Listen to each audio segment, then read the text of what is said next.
Saya Denia Ergiansyah dengan NIM 230240022 dari kelas 5 TI 1 dari kelompok 5. Di sini saya akan menjelaskan tentang simple adaptive wake dengan kasus bagian matcha latte. Pada kasus ini dilakukan proses pemilihan produk matcha terbaik dari beberapa alternatif merek yang tersedia di pasaran. Setiap produk memiliki kualitas yang berbeda-beda pada beberapa aspek seperti harga, rasa, aroma, dan tekstur. Konsumen sering mengalami kesulitan menentukan pilihan karena banyaknya faktor yang harus dipertimbangkan secara bersamaan.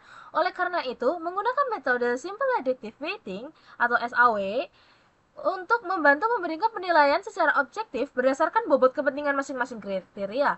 Melalui SAW, setiap alternatif dihitung dan diperingkat sehingga dapat diketahui produk macam mana yang paling sesuai dengan kebutuhan. Tujuan dari penelitian kasus ini adalah untuk menentukan produk matcha terbaik berdasarkan penilaian kuantitatif secara beberapa kriteria penting.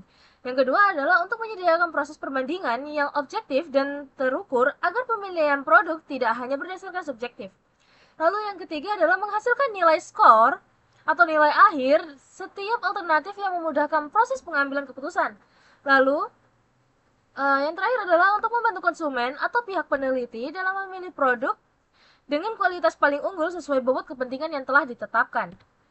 Manfaat dari SAW pada kasus ini adalah untuk memperhitungkan perhitungan sederhana dan mudah diterapkan. Yang kedua adalah untuk memberikan hasil yang objektif, mendukung keputusan yang lebih tepat, lalu untuk dapat digunakan sebagai jenis data dan kasus dan menghasilkan peringkat yang jelas.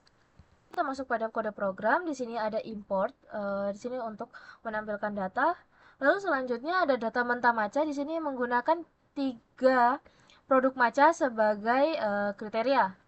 Lalu ada di bagian harga itu sebagai cost, dan rasa, aroma, dan tekstur itu dimasuk sebagian benefit.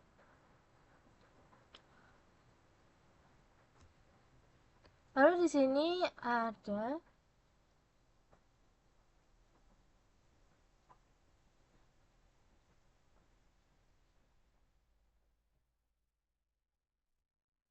nah,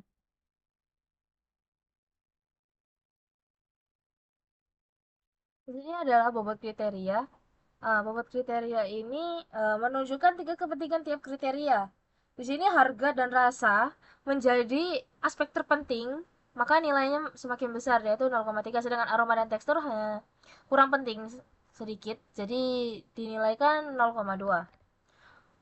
Lalu untuk tipe, untuk menentukan, untuk mempermudah cara menormalisasi.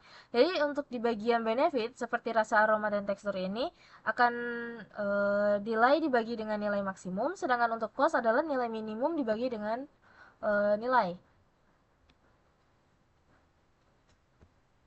Nah, di sini untuk bagian normalisasi. Dan normalisasi dibuat semua berkriteria dengan skala 0 dan 1.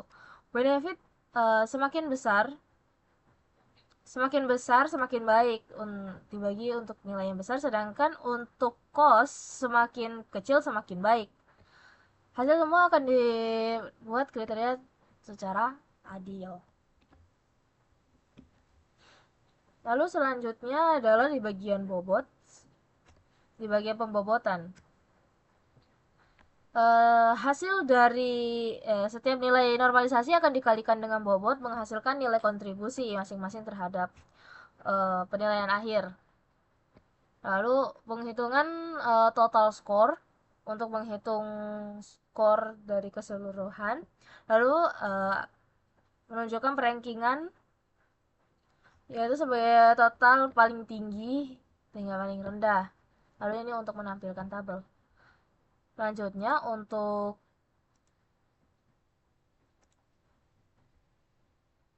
penjalanannya seperti ini.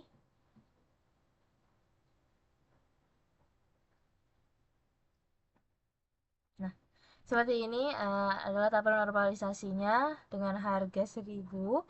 Di sini untuk rasa juga 1000 dan segala macamnya. Lalu ini untuk pembobotannya 0,3, 0,2. Lalu yang terakhir adalah tabel ranking akhir dengan nilai matcha A itu dengan ranking 1 karena nilainya tertinggi, lalu matcha B itu ranking kedua dan matcha B yang C adalah ranking ketiga. Sekian penjelasan saya tentang simple adaptive weight dengan kasus matcha latte. Jika ada salah penjelasan dan kata, mohon dimaafkan. Sekian dan terima kasih.